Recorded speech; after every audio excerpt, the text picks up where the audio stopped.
the cloud. So Yeah, I sure, can sure. send you the recording after the session, so you have it for Yeah. your reference. So tell me, go So back to slide 1, Akil, and tell me what was the impetus for the name? What was the, what inspired you and your co-founder to create this AI Siri for restaurant table management? it's mainly the delays. Like both of us are like big time foodies. Yeah, So when we go to restaurants, it's always some delays. Like it's always waitings and delays and everything. And we don't like the traditional way of ordering the food too. mhm, So that's why we want to. And he actually got into a car accident. He was searching on Google Maps yeah, for place to eat. So he got into an accident and he got pissed off and he just want to change things. And uh-huh, I also want to change things because when you go to restaurants, it's always big delays, right? You have to yeah, wait for the waiter to come and pick your order.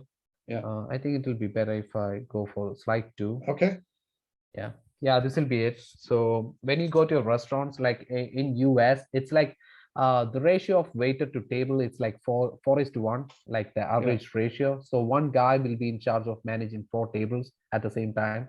So you basically have to wait for that guy to finish his like 2 or 3 tables to come to you to get your order. So it's a big delay, and it always there's a potential decrease in revenue for the restaurant. So we just want to change that. That's the main thing. We want to do the AI because we want to replace that with AI, how the table management is done.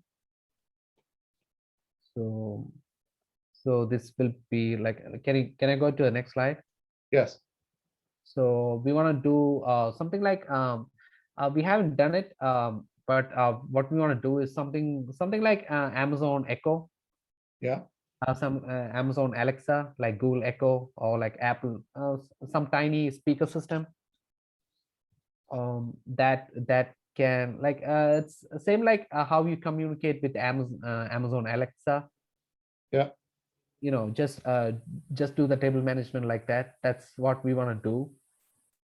So it's always easier. So when you get your table, like your order is ready to go, you can immediately place your order and everything, if you have a system like that. okay, Yeah. And it's better because of COVID too. It's like when you think about pandemic, and it's always better to replace that with AI. So you're not directly communicating with a human being.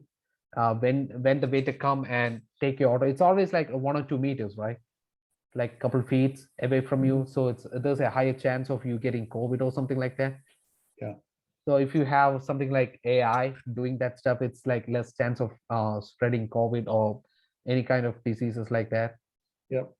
That's a plus point if you do that with AI. And this is how a whole system works. Okay, So step 1, we have like a invite system in our app. We have developed an app. That's what we have right now. uh-huh, I think if it will be easier if I go through the we have a web version, so I can show you that. So there's an app too. So this is running. This is like a mobile, like a web version of it. So uh-huh, you can see nearby stories and everything in the app, like food stories, like what other people are eating. mhm, And if you, let's say you like some street food, something like this, and you could click on, can you see that invite button right yeah, here? yeah, So you could click on invite, and you could see nearby foodies near to that particular restaurant where that story is taken from. And let's say you want to invite, oh, sorry about that. Let's say you want to invite Monica. yeah. So you click on Monica and select a day and time, and you type in like hey, want to meet up, something like that. So is this kind of a dating app and a food app in some ways? Yeah. It's like it's a hidden dating app, but for food. It's like a restaurant meetup. Like dating is like optional dating. Like Yeah, if you wanna do dating, like you could do it, but it's a better way of getting, like if this work, like in a big when once we have like a couple million users for here, it'll be more fun. And it'll be, I'm pretty sure it will be better than Tinder. Like when you swipe left and right, you're not getting any connections, right? right. It's a really low chance. But if you like let's say one guy is inviting inviting a girl to a fancy restaurant, he will really have a better chance of meeting that girl instead of I see. just messaging her. Right. So that's why we want to do something like this. Interesting. So we want to further expand this in the future to movies too. Let's say like when we go to movies, it's always like you probably don't have anyone, right? Sometimes you Yeah. go alone. I have a lot of my friends go alone. I went to movies alone too. Yeah. So I could do the same thing. We could do the same thing for movies too. Uh-huh. Let's say a new Spider-Man movie is coming out. You could Yeah. invite somebody to, it'll be really fun, and you could click on invite. Yeah. I think it's the date issue. Let me change the date. It's always on. Okay, so you click on invite. So you could get the full experience on the app. We have it on Play Store and App Store. Uh-huh. And So the that app is called TALKOMI. Takomi, yeah, Takomi. Okay. So he or she can see the invites here. See. Yep. So once, like, let's say she accepted my invite to join to that particular restaurant. We could go to that restaurant. That's the first step. And we want to do everything, all this to AR. That's our next thing we want to do. Yeah. So we want to do some AR stuff, like the invite system on AR. Probably Pokemon Go, right? Like, have you seen Mhm. it? Yeah. So we want to do instead of having like this, we want the users to go and hide their virtual Pokemon card, like some virtual cards like Pokemon in restaurants or some places, so other people can come in and find it and get that invite, that get that meetup or something like that. Mhm. So when you're finding Pokemons, you're not really getting anything, right? Right. So something like this, you're getting something in real life. That's something we want to do. That's a first step of Takomi. That's a first thing. So that's what we have developed so far. Uh-huh. So we haven't done the AR part. The AR part is the next part we want to do. We want to do that invite system on AR. So after that, once these people go to restaurants, we want to replace that traditional system with AI. Mhm. So that's where our AI stuff comes for table management. Let's see. And then Yeah. step 3. Will be like a transaction fee once that dine out is done. People pay for the restaurant bill, right? Mhm. So we probably take like a 5% commission or something like that. Yeah. So we'll be developing like a point of sales application to the restaurants to integrate everything to one place. So we'll be developing an restaurant enterprise application, like an ERP plus CRM with a point Mhm. of sales application that will integrate this AI, this invite system, this AR experiences and everything all in a one place. So from Okay. that, when people are like, once the dine out is done, when people are checking out, we'll take like a transaction fee. That's where our revenue model comes. Mhm. Yeah, that's how Takomi is. That's what Takomi is. Okay. Yeah, can I go to the next slide? Yeah, sure. So yeah, when we go to restaurants and say to them like, you have to be like a B2B partner for us or something like that. So Yeah. they'll ask like, when you're proposing something like AI, AR, people may not, restaurants may not, they might think it's a buzzword in the first place. Yeah. When we go for, so that's why we have a invite system. So we can always go to restaurants and say, you're not just buying our AI services. We'll also get like foot traffic to your business. So we'll have a better chance of onboarding them, that B2B acquisition. Mhm. That's why we have that AR and invite system right there. Mm. So they are basically getting free foot traffic to a business with no additional cost. Mm. So Open Table will be our like competition for that table management, and Square will be our competition for that POS system we want to develop. So we probably do some cashless checkouts too. Yeah. Once that Dine Out isn't, so for that Amazon Go will be our competition. Mm. And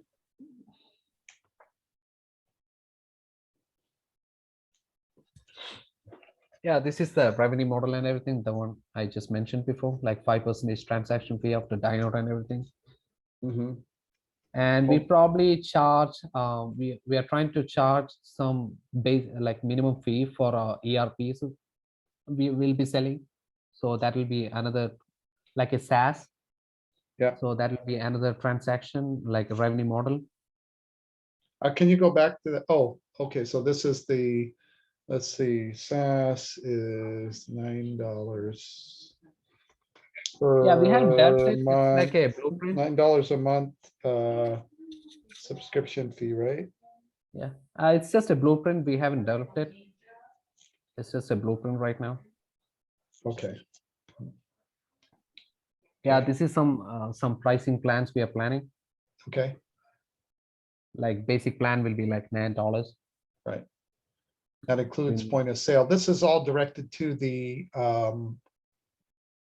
restaurant, right? Yeah, yeah, yeah, yeah. Yeah, I see. Okay. All right. So this is some financial forecast we made. Uh-huh. How much we can get like maximum projected for like it's all projections. Yeah. Like 16K and how much we want to onboard on the first year and second year. Uh-huh. So let me see here, projected annual profit from single restaurant in terms of transaction fee.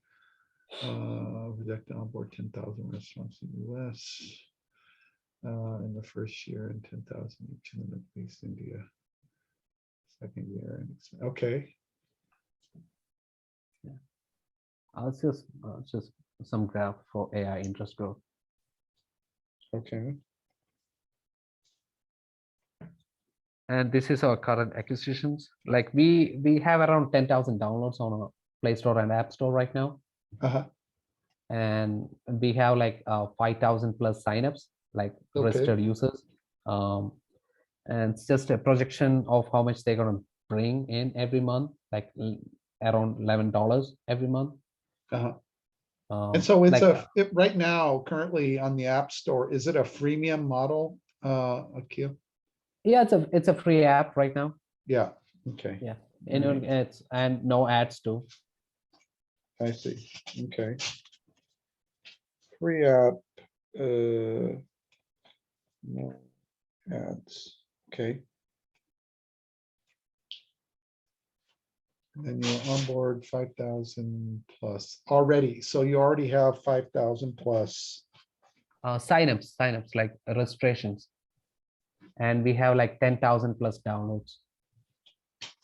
And then 10K downloads of the app, right? Yeah, and for that, like we have like 5,000 plus signups. And each user is expected to bring at least 1160 USD per month. I see. Through transaction fees collected from a restaurant.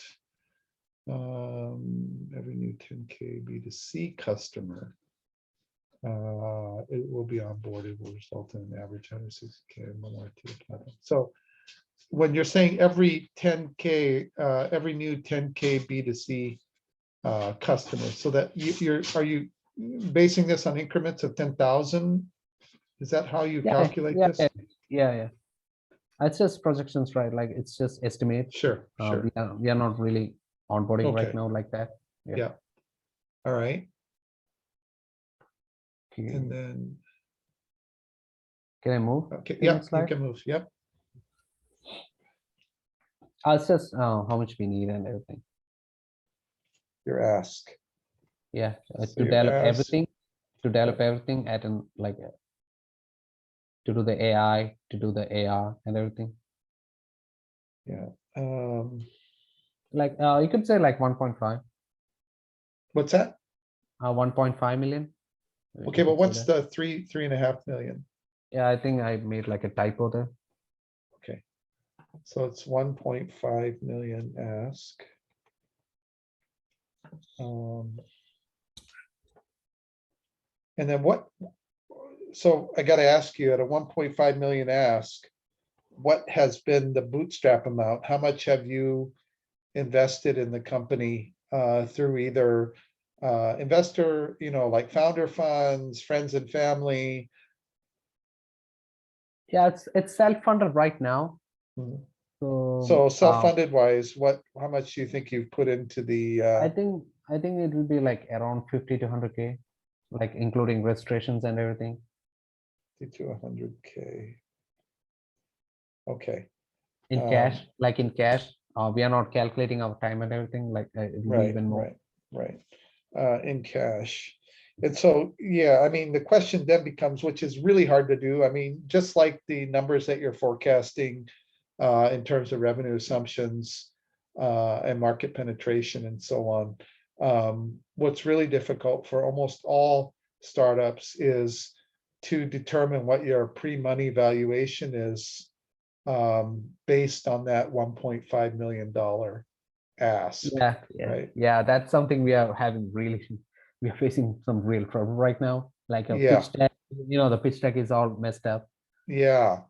So Yeah. we're gonna have to figure out a way to do that. And go ahead, go on with your slide. So the accelerators and incubators, are these incubators and accelerators you've been accepted to, or? Yeah, it's most of them are like cloud credits, like NVIDIA. It's like online programs. It's Yeah, nothing. It's not like an accelerator. I see. Most of them are like cloud credits. Like we got into Google Cloud for startups, so we have like 100 around 100K in server credits. Same Uh, thing for Microsoft, and we I got see. into the NVIDIA Inception program for AI startups. Uh-huh, I So see. it's like, and I'm also an IEEE member. Uh-huh, Yeah, I've been volunteering for more than 7 years right now I see. on IE. On the on which one of these, Akil? Oh, That on your founders yeah, club? no, on IEEE. Like I'm an I see. IEEE member. Yeah. I triple E. Okay, I Yeah, see. yeah. I triple E. Yeah, 7+ years. I've Yeah. been volunteering for 7+ years on IEEE. So I got into IEEE entrepreneurship. Like IEEE members can do that. So we got into that thing. Yeah. Okay. All right. Yeah. So it's just our team right now. Like most Okay. of them are like part-time. Yeah. And so Yeah, this everyone's, is so this of is this team members, so how many of these are advisory members as opposed to actual, TALKOMI management team members? yeah, Jesse is my co-founder. He's in San Diego. Okay. Yeah, the first person. So Nick is more like an advisor. Yeah. Yeah. So it's like a family friend. So he's more like an advisor right now. Mhm. And Louis too. Louis Jackson is an advisor too. And everyone else like it's more like part-time. Okay. Part-time. And so they're advisors. So they do other things, but they help you Yeah, like with your sometimes. business, right? Yeah, yeah. And we are not really hiring anyone right now. Okay. Yeah. And so that's something that, we have to be conscious of when you're looking for investors, is that when you say you're not really hiring anyone, we need to be conscious of how we say that, because to an Yeah, investor, when they hear that, they may think that, well, there are holes in your, there are holes in your team right now. And unless you hire someone capable of filling those voids in your team capabilities, it may suggest that you won't be able to take this to the next level, right? yeah, yeah. And That's a so, problem. Yeah, and so that is a problem that we need to address. Okay. Um, so okay, your team slide. What else do you have? Yeah, it's just like a location and everything. Okay, so Yeah, your basically. core, all that stuff. Okay, and then Right. anything else? Nothing. It's like I guess that's it. Yeah, And and I can so show you some traction details on how much we have. Some traction info like web yeah, traffic and everything. yeah. And so let me, so I think you have some good slides. It's not in the order, um, in an investor facing order that we would like to see it in. I think your ask or what you're asking for, you may be a candidate for, we have a program called Launchpad Studio. And Hmm. Launchpad Studio is actually the precursor to the Launchpad Accelerator. And so yeah, Launchpad Studio is but you have to, yeah, look at Octane, yeah. And so we actually have it may not articulate it on our website, but we do have, as I said, we're vertically integrated. So we can help early stage companies, which I would characterize yourself as an early stage company. And we Yep. normally don't help companies that are early stage, because that just isn't where our capabilities are Hmm. focused on. But we do help companies that are early stage look for money. And we think that if it's an early stage company like this, you would be more geared towards an angel group as opposed to a VC or even a private investor that has an interest in developing something like this from a strategic standpoint, right? And Yep. Yep. so I, what we can do is I'd be happy to, let me see if I can find this for you. Okay, hold on a second here. Yeah, so I will share this with you. And so typically,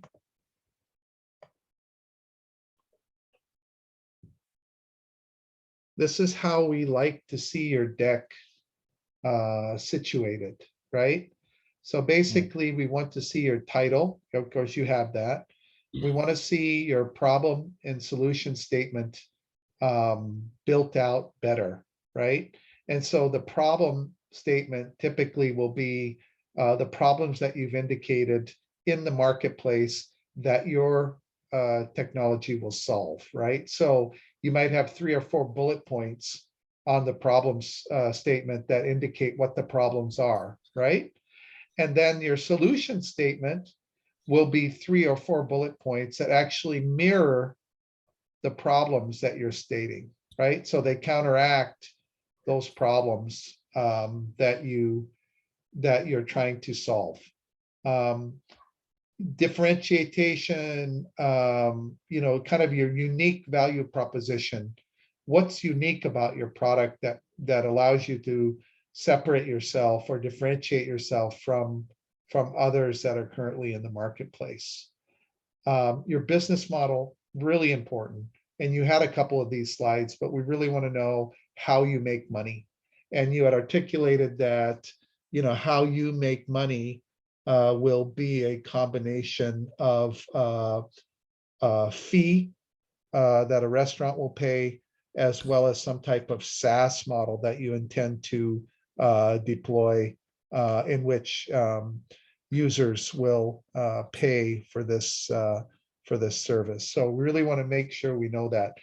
Critically important to know your market opportunity. How big is the market for this type of AI, restaurant table management solution, right? How big is the market? So when we say TAM, SAM, and SOM, the TAM will be the total addressable market for this restaurant table management.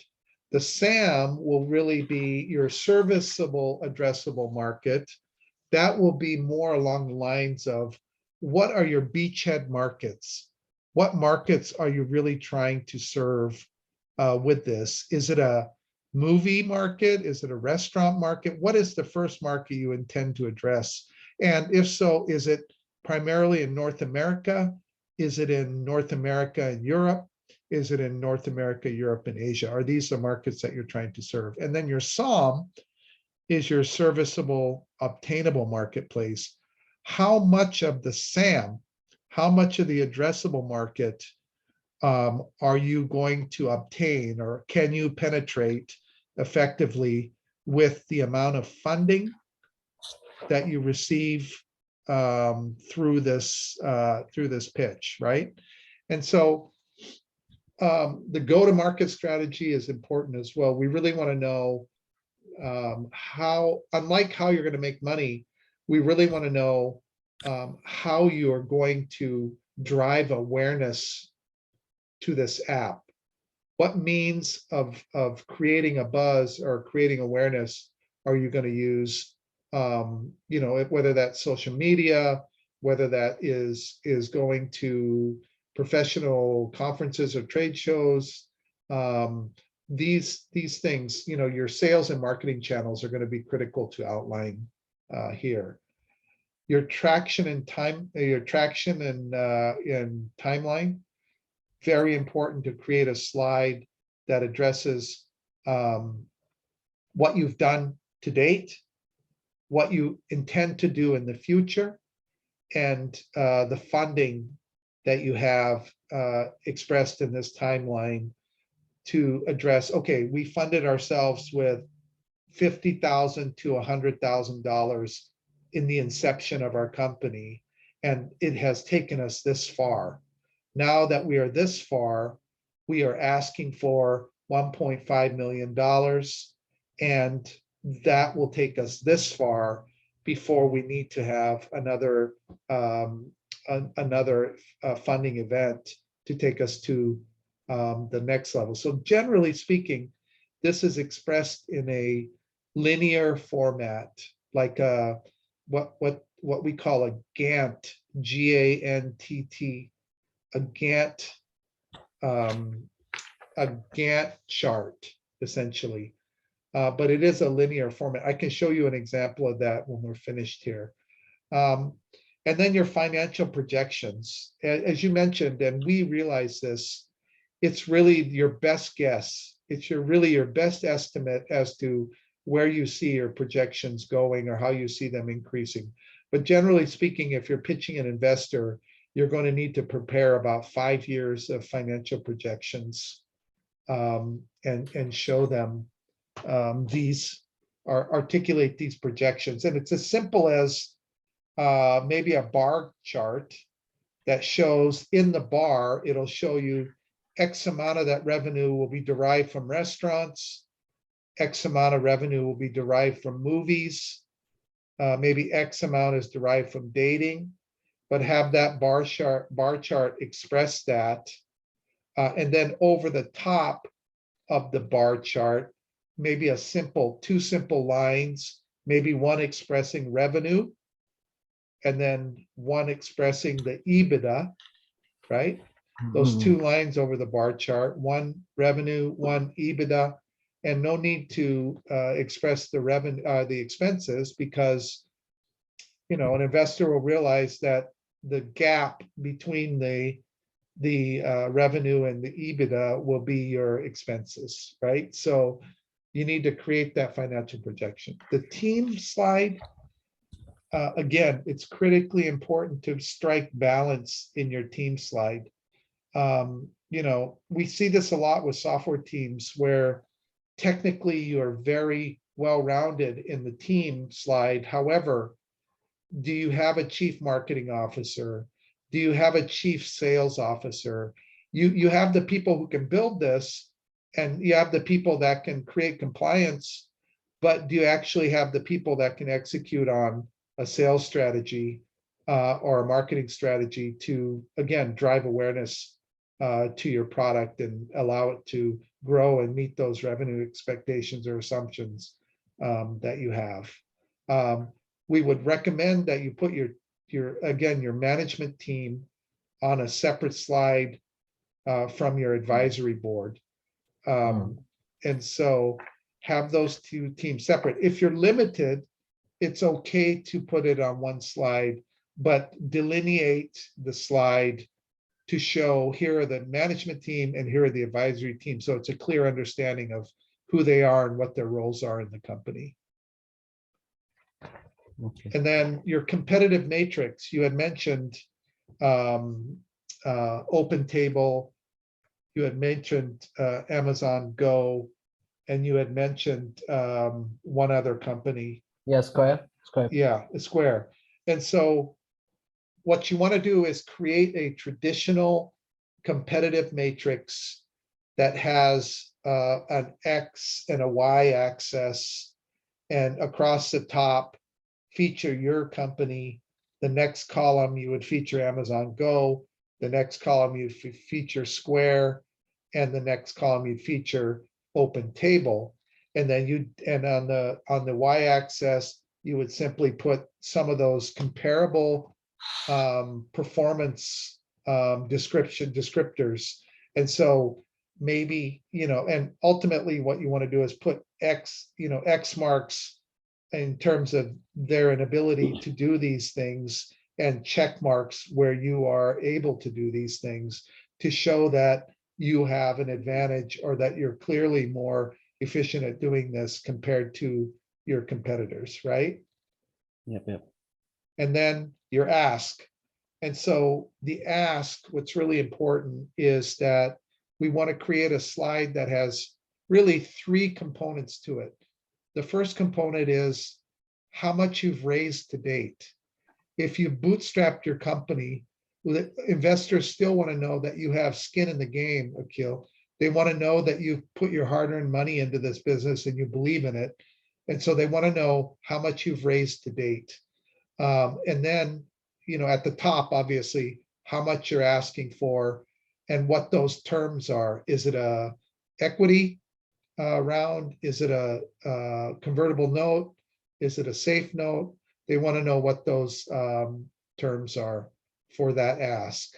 And then what you want to do is put in the bottom, maybe right corner, a pie chart that shows the use of funds.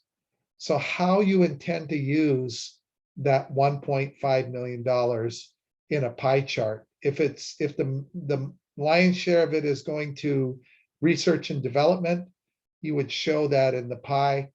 If it's going to regulatory and compliance or sales and marketing, you would show that in the pie. But one suggestion is do not show a large pie slice for something like G&A, which would tell investor that you are using the funds to pay yourself or your employees to do this. Generally, they don't want to see that. Even though that's a reality, they don't want to see that you're spending money in your G&A. They want to show that you're actually spending the money to generate awareness to your product and meet those revenue numbers that you forecast. So typically, R&D would be to help you build out what you have. The sales and marketing will help you generate a buzz or awareness to your products, which I think will be important, right? And so exit strategy, also very important, Akil. You'll need to create a exit strategy slide that highlights one of three things. It's either going to be a merger and acquisition, where you're going to be acquired by a larger company in a 3 to 5 year window, or if you plan to take this IPO and grow this yourself, or some other liquidity event that you are planning for. But typically we see either M&A or we see an IPO for something like this. And if you do an M&A, we will want to know who your most likely acquirers will be. Is it going to be an open table that buys you? Is it going to be an Amazon Go that buys you? Is it going to be a Square that buys you? We want to know who those acquirers might be, and we want to know if they have acquired any companies recently in the space that could add to the attractiveness of your company in terms of acquisition. Does that make sense? Yeah. And then finally, we want a conclusion slide that highlights the main points of your deck, the main important points of your deck, re-emphasizing what the ask is, obviously, but emphasizing what the market opportunity is, some of the key points in your deck that you think are important. And we end it at that. And make sure each of your slides have slide numbers. Because when you talk to an investor, they're going to refer to, hey, Akil, go to slide 4. Hey, Akil, go to slide 7. These are things that are critically important and just small things that need to be in place. So this is the format that we would like to see your deck. Okay. And so I will, let me see if I can do this here. Stop sharing. We'll try to put it in the, let's see here. Hold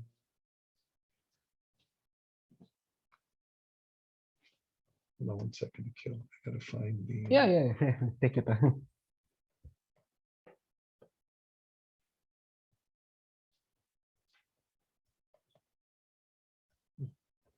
Let me see where I put this. Hold on a second. Let me see where I hid this file. Oh, you mean the recording? No, I have the template for you to provide you. I just didn't know where I had it on my desktop, but now I found it, so I can attach it to the chat, and you have a copy of the template for yourself. That'll be great.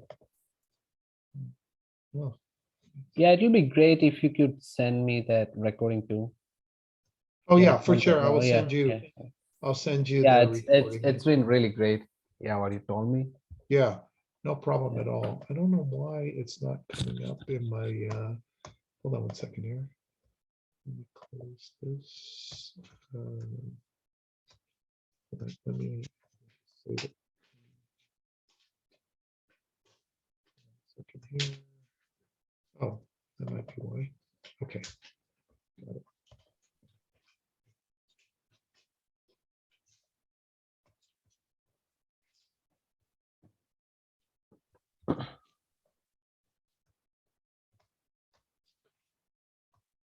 So this studio, like a Launchpad Studio, is it like a free program? Is it like a paid program?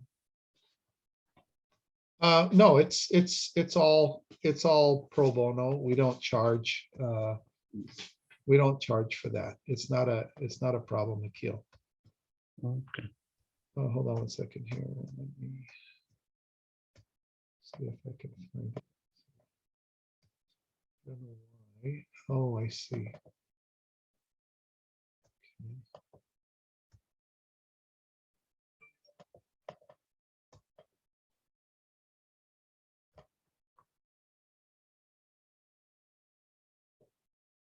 There you go. Yeah, I got it. Yeah.